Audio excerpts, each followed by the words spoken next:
Welcome to Awaken Life Radio, a podcast about being a spiritual being, having a human experience in a world gone mad.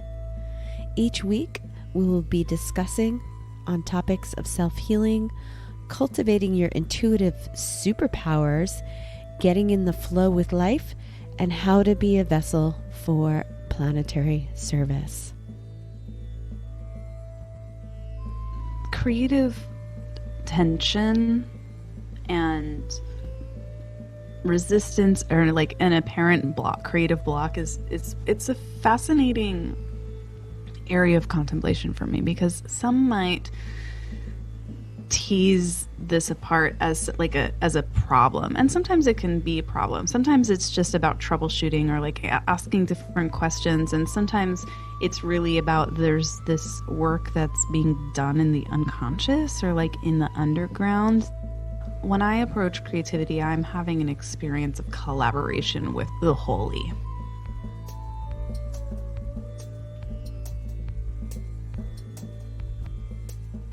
Hey everyone, Narayani here, and I am here today with my beloved sister, Miss Marya Stark. Hi, Marya.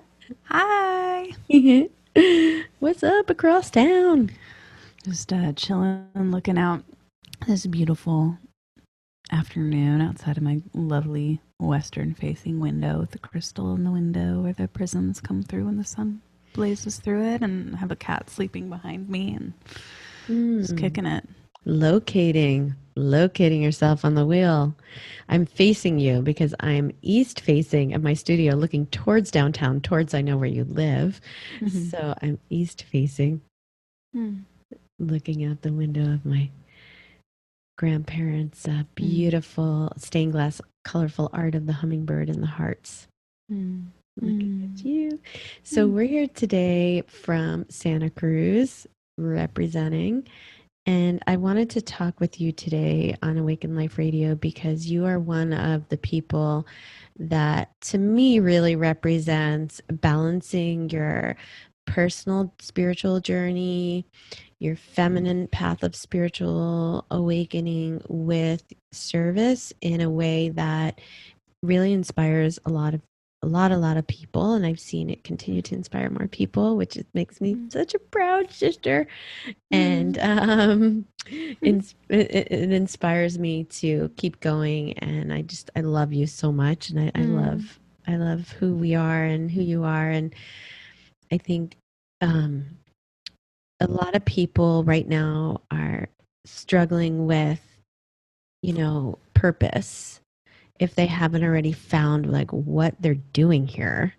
And I know in the artistic community, as an incredible singer-songwriter artist that you are, that, creativity, like I remember you posted like, I don't know, mid-COVID or something, like, like all I could do is create, like that's what I'm here to do, and like that's what I'm doing, and that's why I'm releasing Sapphire, and that's what's happening.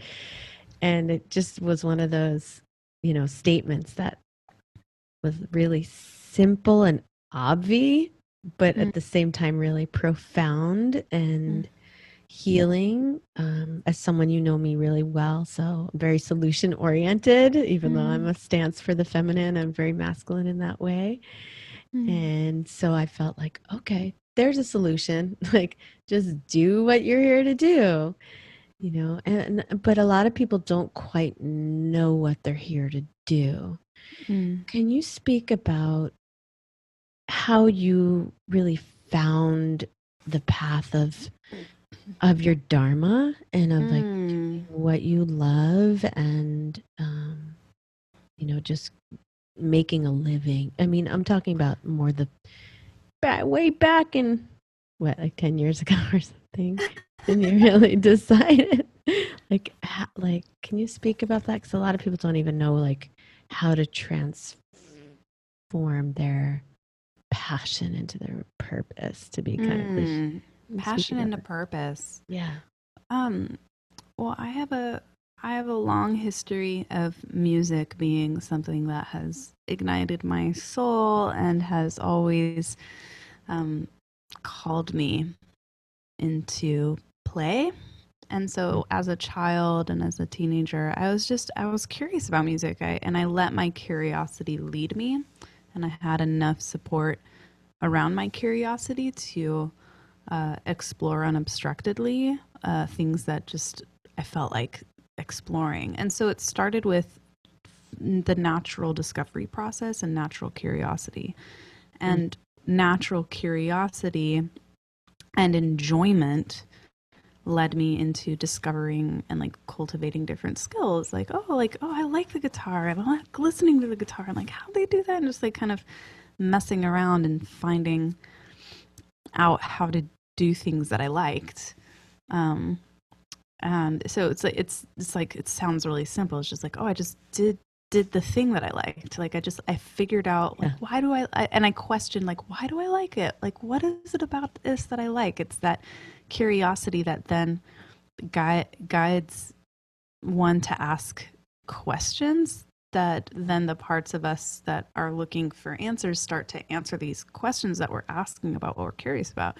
Right. And so I was like, okay, I'm curious about how to write a song. Like, how did they do that? Like, how are these songs so good? Why are they good? You know, like, why do I like them? And, oh, their voice can do that. How can my voice do that? Like, I want to figure out how to open my voice. Like, what's in the way? You know, what do I believe about this? And I was asking myself lots of questions. And then all of that curiosity culminated into studying music at an arts conservatory where they happened to have a program around music therapy that just sparked all of this other curiosity about like spirituality and human development and science of sound and evolution of consciousness and like the history of humans. And I was like, oh my God, this is like the juice of life. You know, you're 18, 19, you're starting to have these expansions around worldview. And so my worldview was getting expanded. I was in college. I was building these bridges with creativity. It's just like, okay, ask these interesting questions. Now put yourself in those scenarios and apply creative process to it. And so that was just constant game. Like that was the dojo of my whole college career was like, learn about this. Now throw yourself into creative process, apply songwriting, apply music therapy principles, build a bridge into your creative process, into those inquiries. And then that has just continued until now where I feel like I'm still doing that. I'm just learning new stuff and applying creativity to it immediately. And like somehow that has built up like, you know, lots of albums, lots of different facilitation programs, lots of, you know, I'm calling them expressive arts therapy or expressive arts cultivation, like soul craft programs. And it continues to sort of be what I'm calling is like curiosity led, the creator led, turned into passion, path, purpose. I'm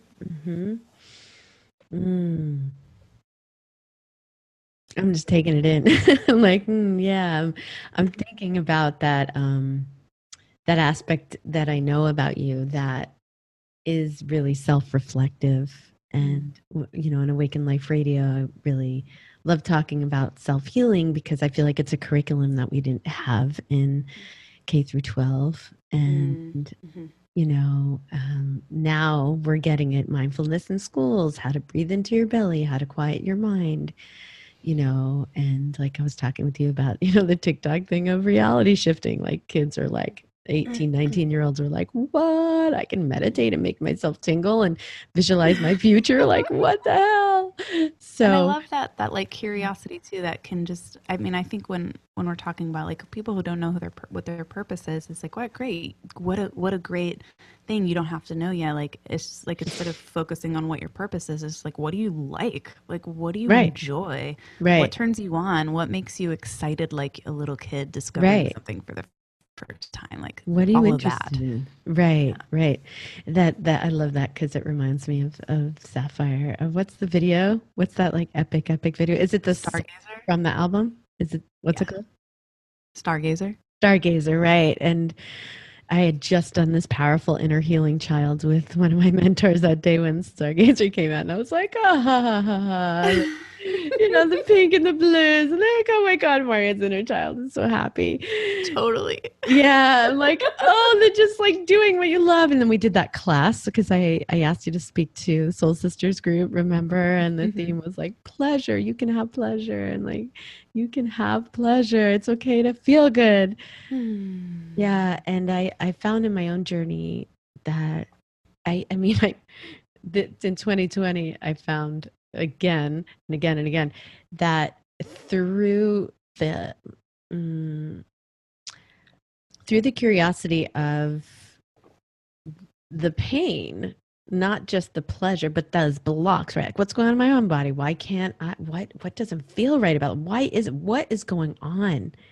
You know, that when I have those breakthroughs and when my community, my sisters, my clients, students have those breakthroughs, like creativity just blasts. Like it's been so obvious being in, solo confinement for the most part for a year.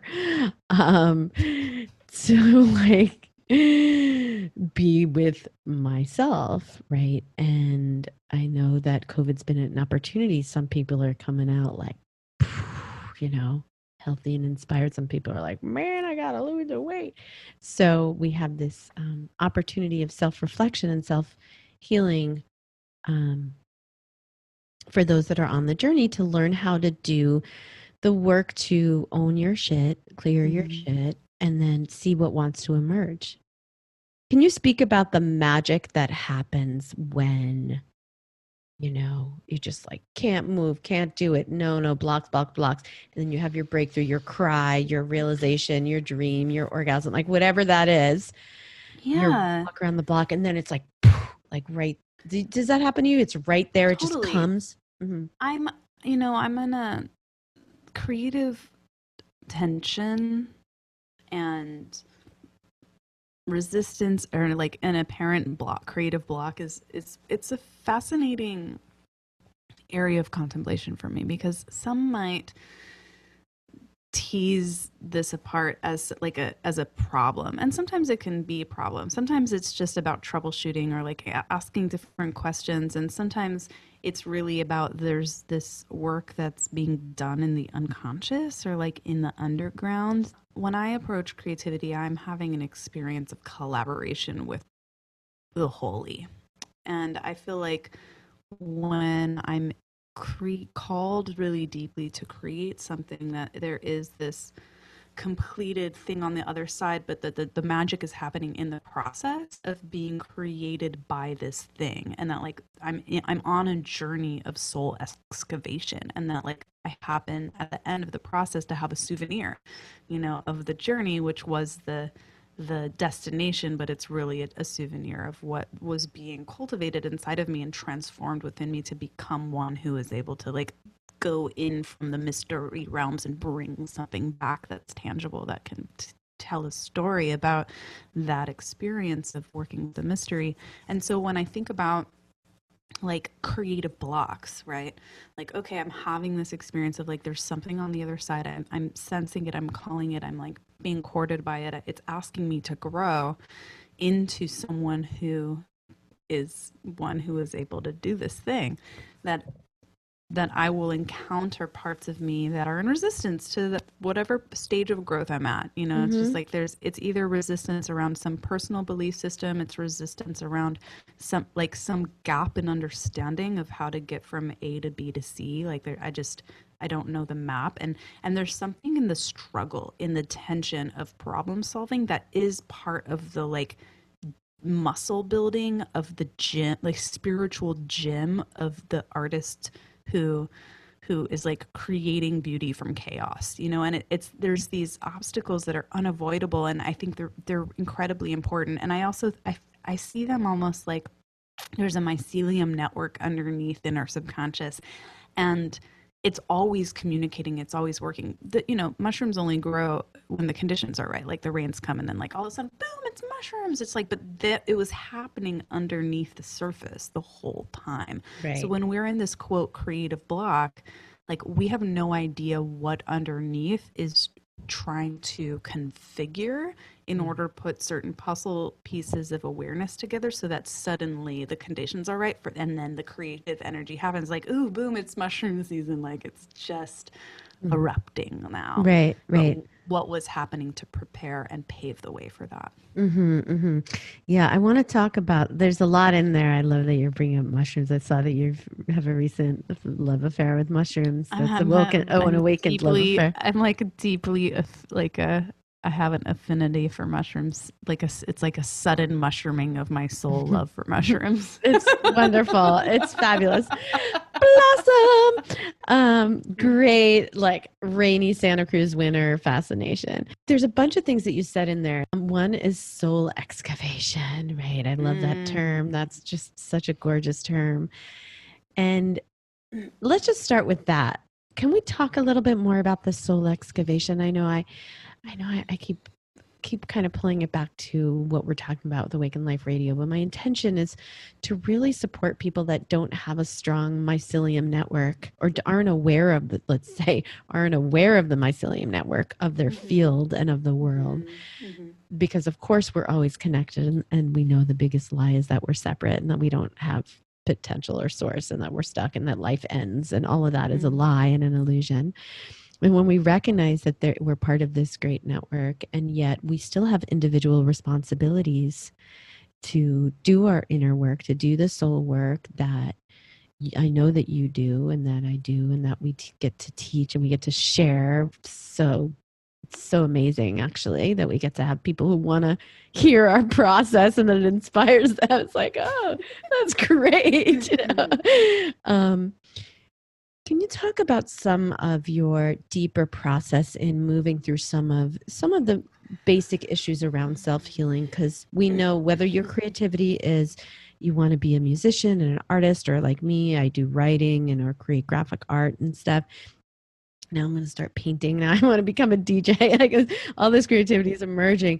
But even if your creativity, whatever your creativity is, I just want to name that. Your creativity could be designing your future. It could be architect. It could be making clothes, right? I mean, creativity could be anything from a solution, designing homes, or figuring out how to feed your family with a garden. Like there's so many ways to to be creative. So just backstepping into that soul excavating process that actually helps you make room to tap into that mycelium magic. Will you talk about your journey? I know that you studied medical qigong, which is a beautiful rainbow body modality. If you guys haven't heard of it, check out medical qigong. It's really cool if you're lucky to find any teachers on that. I barely studied it, but I studied shiatsu and other forms of, meditation and initiations. So I have a sense of it, and as an energy healer, blah, blah, blah. So when you speak about like that thing, like what were you working through when you emerged as like, here's my offering, here's my music, like here's my dark, like when you first started, offering, like what were those things that you were healing in yourself? And like what is it that, how does that relate to what it is that how you like what you feel like you've been navigating? And is it the same, different places in the spiral? Like what is your journey? How is your journey of your self-healing when you first emerge affected how you come out? Now I'm thinking a lot about the issue of being seen for some reason, that's kind of coming out, and being heard. Did you have to navigate through feeling like safe to be seen, and like how do you work energetically on feeling inspired and safe to be seen and to be heard and to come out with your gifts, knowing that we're all in a process of soul excavation and constant creativity? Awesome. Great question. There's Is a it lot okay? here. Okay, And good. I want to, yeah, we'll just slow it down to get at some different pieces. So one of the, I think, basic principles that I have come to lean into on a consistent basis is that we are born with innate qualities of goodness. Like we're born with these innate, wonderful qualities and like a natural human design of wonder and discovery and creativity and curiosity and playfulness. Like I think that Yes. that's our natural way of being, and that Yes. everything that isn't that is like an acquired idea. It's acquired mind. It's acquired identity. It's something that we learned and picked up along the way. And Mm. so what I realized for me as I started coming into my adulthood, where I was like I was like connected to creativity, but I was also connected to all of these like stories that were connected to low self-esteem and beliefs that I had about myself and being good enough, and like, you know, should I do it this way or that way, or and like which way is going to get me more love, and like if I do it this way these people won't think I'm, you know, doing this thing, and but if I do it this way then I'll disconnect, and like all of this sort of like inner battleground. Right. And I think for me, studying medical qigong was a really powerful exercise. For those of you who don't know medical qigong, qigong is a word that translates to as energy skill or energy flow. And when you apply medical ideas that are based in Chinese medicine, it's just like using the way energy flows in the body to create more balanced flows of energy that are connected to different elemental qualities that affect us in different ways. But it's like basically like, how do you have healthy organs? How do you have healthy chi body? And what are the things that can be obstacles or obstructions to the way that the chi would want to flow in a natural, healthy system? And sometimes those obstacles are enhanced by unprocessed emotions that have to do with experiences that we've had that were not our preferred experiences, and then the belief systems that we acquire based on hard experiences that we've had, sometimes early on, like things that we can't remember, you know, from before we were 7 or before we were 3, when our like subconscious mind was forming ideas about who we were and who we were supposed to be, and like what was going to get us love and what was going to get, you know. And so ways that we shaped ourselves in order to mold our behavior and our visibility and our willingness and how we interacted with others are often can be shaped by experiences that are wrought with sort of cultural hypnosis, or like ideas that form tension in the body and that restrict flow of this chi, of this like life force energy. So when I Isn't talk that about soul, basically like the human condition, like totally. codependency? Like Well, that's welcome, codependency. welcome to incarnation, babies. It's a wild ride in samsara, and we're gonna do our best to build the rainbow bridge into, Yeah, you know, the remembrance of our true nature. Anyway, we'll do our best. exactly. We are. We're doing great. We're doing good. You guys are doing so good. So Doing such a good. good job. Oh my God. Good job. So when I think about soul excavation, it's an I imagine it's a lifelong process. I mean, I'm only 35, so we'll see how long, but I'm guessing it's lifelong.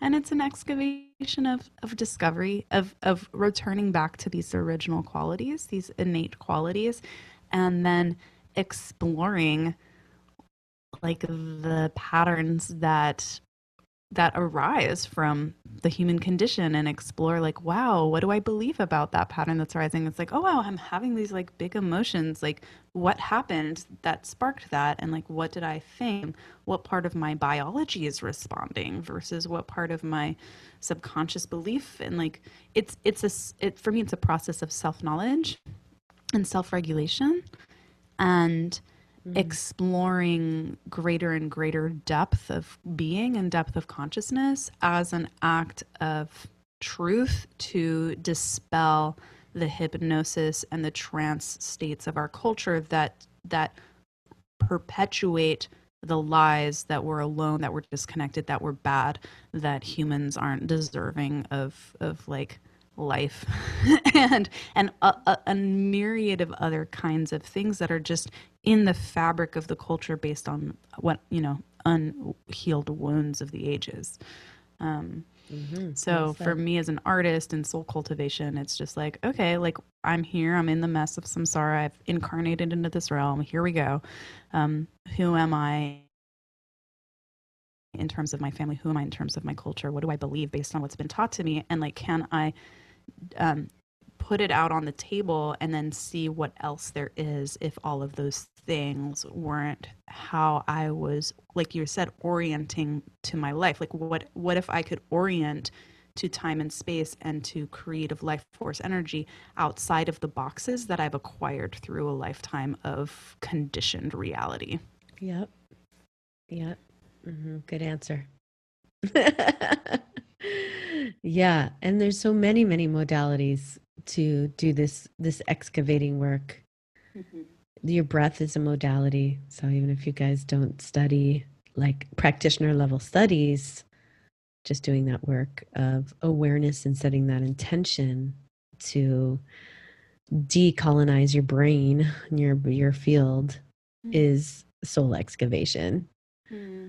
Right. Talk about that a little bit more. So the way that I do that with I use creativity as one of my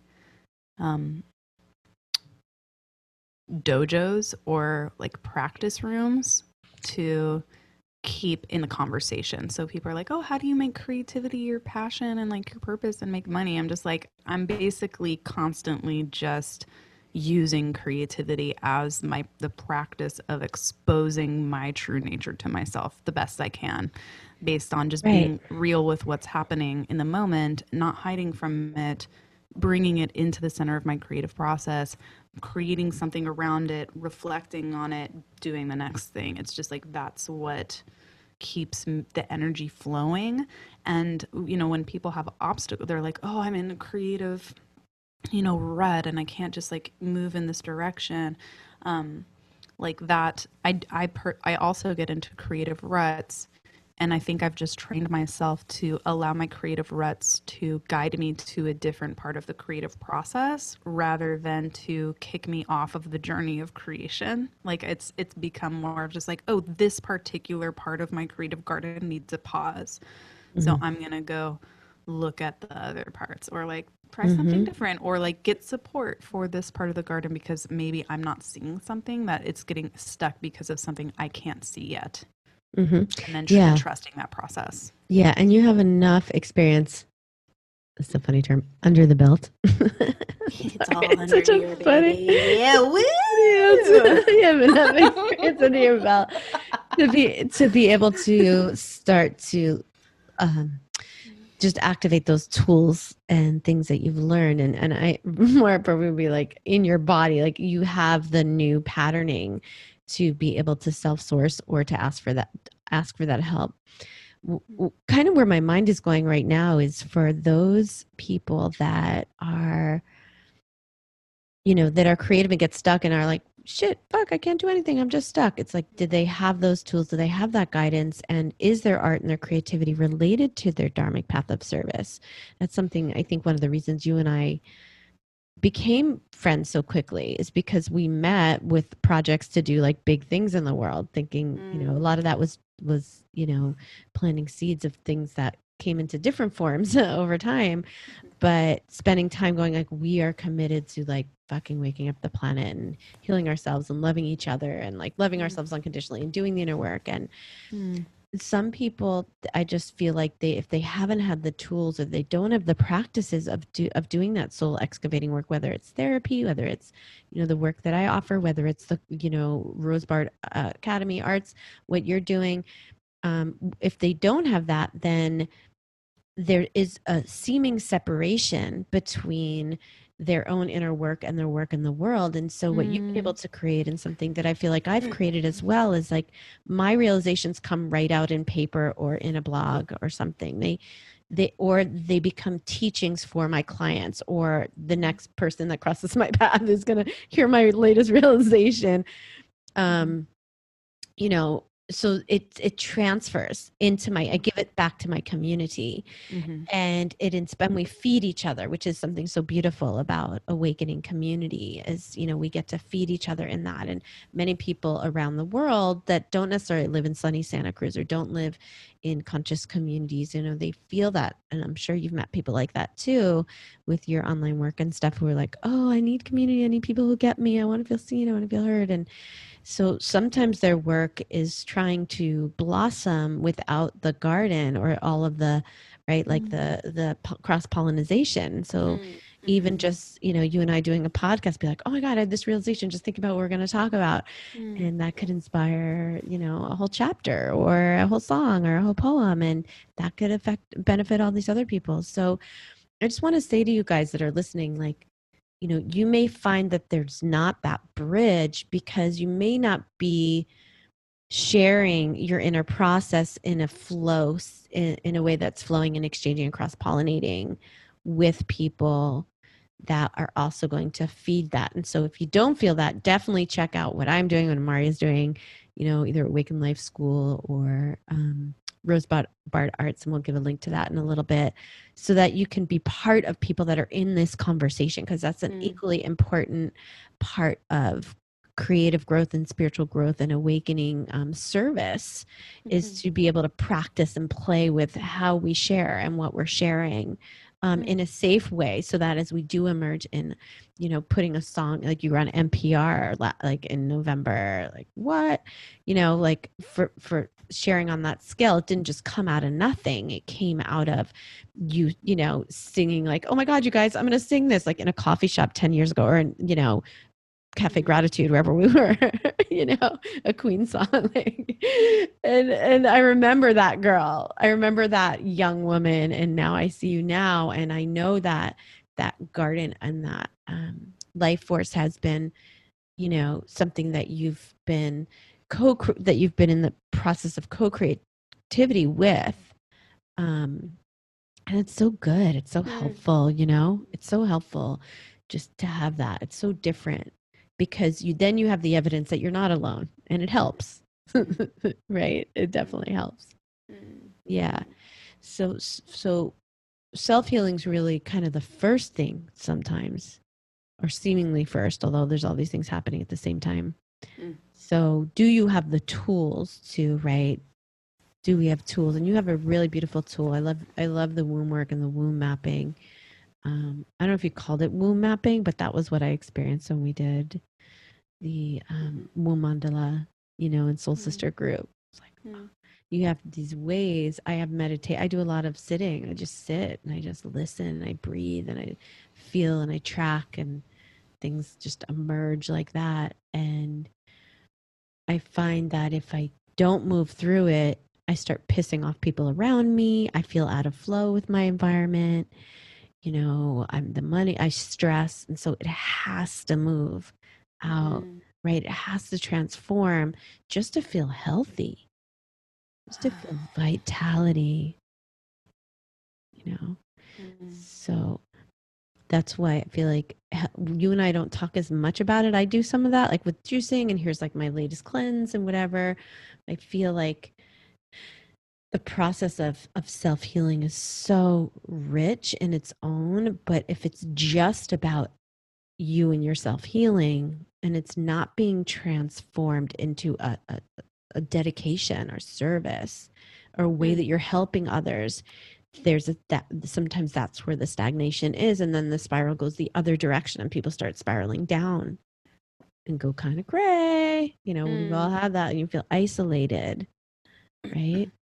I think humans thrive when we're serving, when we're like helping other people.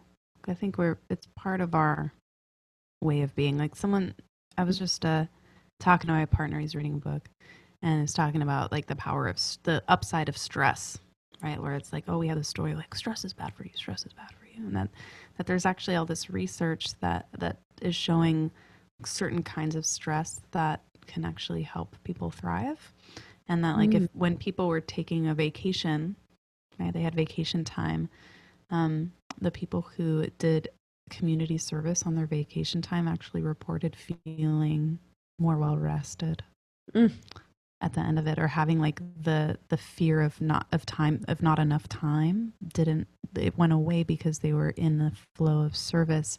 And I thought that was really beautiful, you know. And when I hear this sort of flow coming from you, like I heard a couple of things, right? Like how to transform, like, right, like what are the tools that help keep us in the flow with ourselves, what are the, like, some people just have a natural, like, their creativity is like an example of their dharma, but not everyone necessarily knows what that is, but still wants to be connected to creativity and have purpose, even if they're not an artist, like, or not like a you know, trained professional artist. Like, this still, how to like still be in creative flow and have that infuse their sense of service. And so a couple of things I want to share. Like, one, I think that like, humans are innately creative. And I think that when we're tapped into creativity for fun and pleasure, that it it will spill over into whatever is ours to do. And I think that whatever is ours to do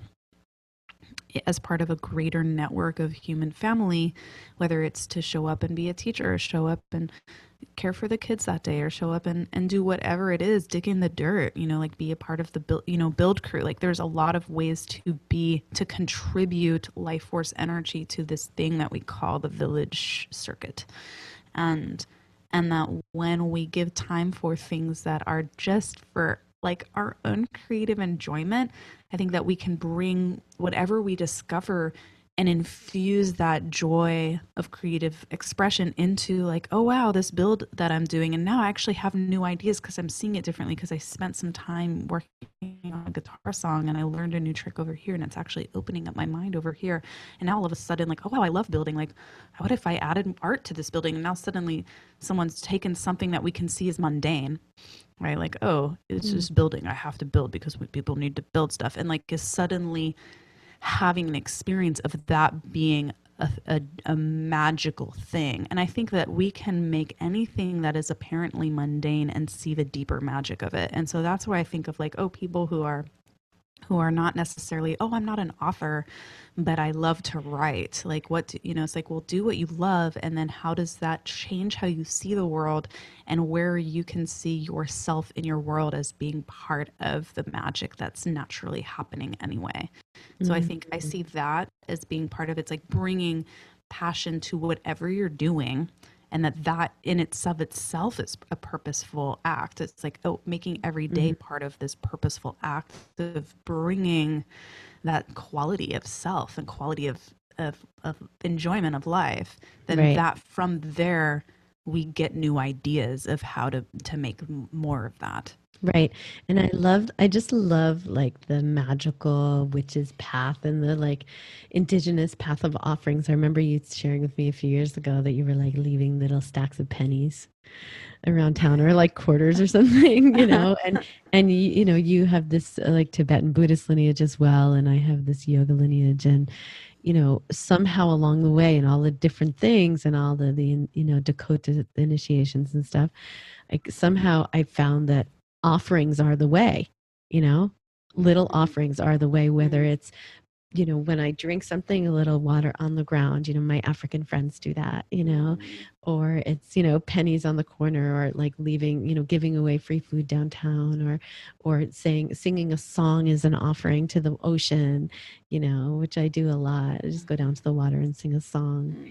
It's like, not a performance. It's just a song that I'm singing to the ocean, that helps me stay in that flow of offering. And for some reason that's coming in for you guys listening who don't feel like you've actualized like living your dharma as your main, like work. If you feel that real separation between your inner work and like how you show up with your work, like you may want to nurture that through what you're saying, just like do what you love, find the pleasure, like create new neural pathways by externally doing. Like it can go in to out or out to in, right? Like you see the archetype of something that you haven't experienced before, you start to get an imprint, and somehow through the laws of vibration you're calling that or longing for that, or that's in you, remembering that in your DNA, or remembering the future, whatever, however, you want to perceive the reflections that show up in your life. And so there's something about like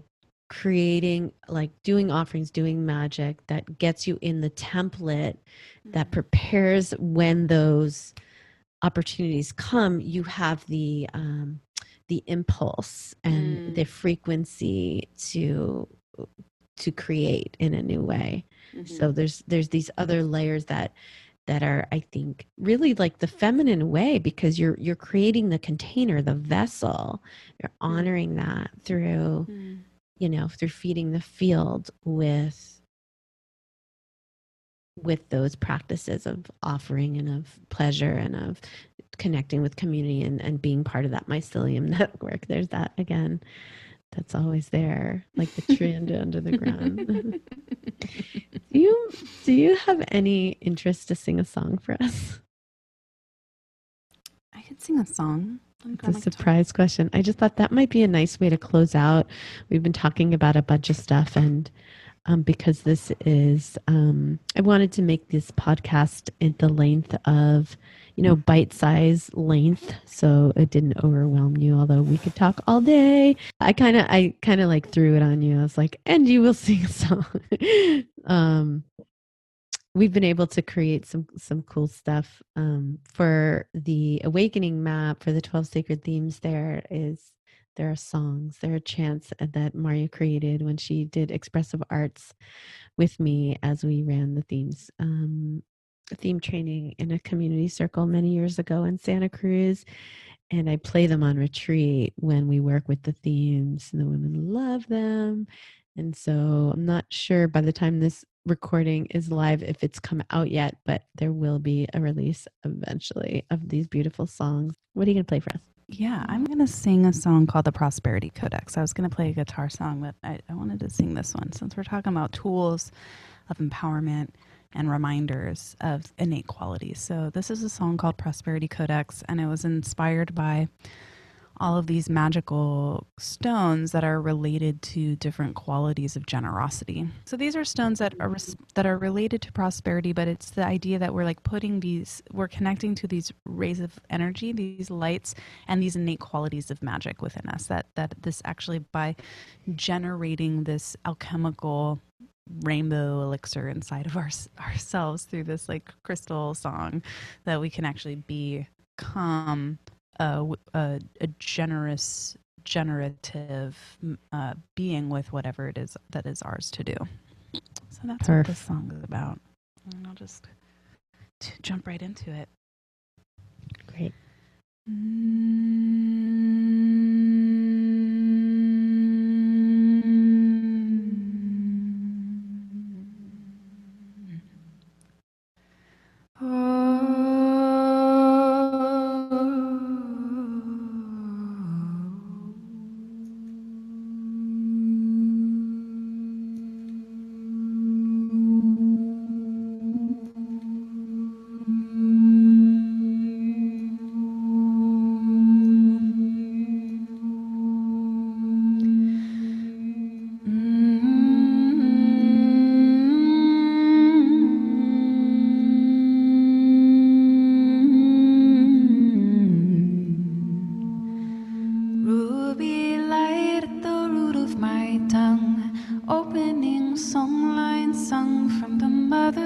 Sapphire light at the seat of my heart. Timelines healing, codes revealing, an amethyst light in the crest of my eye. Violet flame burns bright with a wise and emerald light in the palm of my hands, flowing forth to restore these lands in the citrine light in the sun of my hearth. Amber warming, star seeds forming in time and light in the bones of my spine. Rivers rising, bliss igniting, ruby light at the root of my tongue. Opening songlines sung from the mother of the sapphire light at the seat of my heart. Timelines healing, codes revealing, an amethyst light in the crest of my eye. Violet flame burns bright with a wise and emerald light in the palm of my hands, flowing forth to restore these lands in the citrine light in the sun of my hearth. amber warming, star seeds forming in diamond light in the bones of my spine, rivers rising, bliss igniting, ruby light at the root of my tongue, opening song lines sung from the mother of the sapphire light at the seed of my heart, lines healing, codes revealing an amethyst light in the crest of my violet flame burns bright with the wise and emerald light in the palm of my hands, flowing forth to restore these lands in the citrine light in the sun of my hearth, amber warming, star seeds forming in the diamond spine, rivers rising, bliss igniting, ruby light at the root of my tongue, song lines sung from the mother of the sapphire light at the seed of my heart, lines healing, codes revealing an amethyst light in the crest of my violet flame burns bright with the wise and emerald light in the palm of my hands, waiting forth to restore these lands in the citrine light in the sun of my heart, amber warming, star seeds forming in the diamond sign, rivers rising, bliss igniting, ruby light at the root of my tongue, opening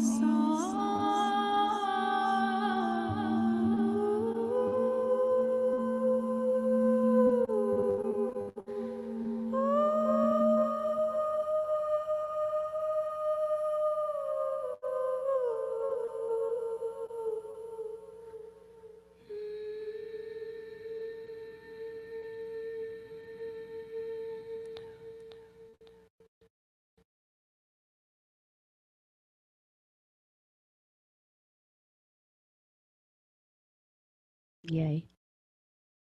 Thank you. Thank you. So good. Thank you. Beautiful activation. Those of you who don't know, Marya is really good at looping. So that was live. All the parts. She just happens to have a looper right at her fingertips at any given moment. Thank you. Such a beautiful activation. How can our community follow up with you? Well, I have a bunch of music on all over the place on Spotify, on Bandcamp. Can come add it to your playlists, come download it. And then I'm teaching classes online for voice and womb and creativity and songwriting. And so there's various courses throughout the year. Come tune into the Rosebard Academy, rosebardacademy.com and marya-stark.com to check out my music and my offerings. I'd love to make songs with you and jam out. Yay. I want to take a song class. I'm going to do it. I'm going to take a class with you. I'm going to do it because I want to, just because it brings pleasure and joy. And I'm curious. What's to emerge? I know that one time. Well, that one time I did that one class. You're like, turn that poem into a song in front of a group of people. I'm like, and no. So next time I'll say yes. A woman's prerogative. Yes. Say no. That's right. No say yes to the no. Right. Exactly. Oh, what are you saying yes to? I'm saying yes to no. Thank you so much. Well, thank you. I know we can keep going and on, and we will. God willing, Goddess willing, us willing. And I hope if this was helpful for you guys, let us know. Can't wait to hear your feedback. Thank you so much.